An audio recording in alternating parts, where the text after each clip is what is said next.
Let's go, it's guy. My dinner today, it's fish. One big fish.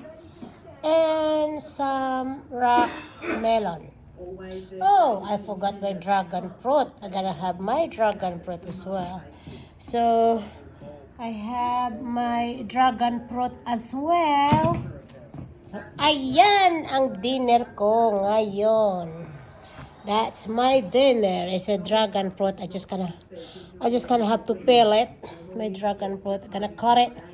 And a tomato and fish, and of course, ito lang ang kakainin ko. I will eat just that one, not this one. Hindi ito.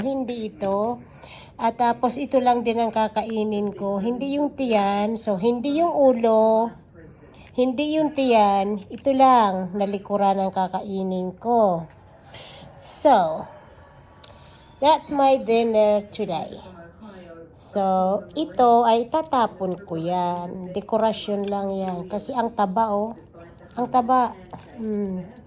Tsaka sa isda, hindi ko talaga kinakain yan. So, yan lang. Ito lang. And I got my dragon fruit, of course. So, let's go have some dinner.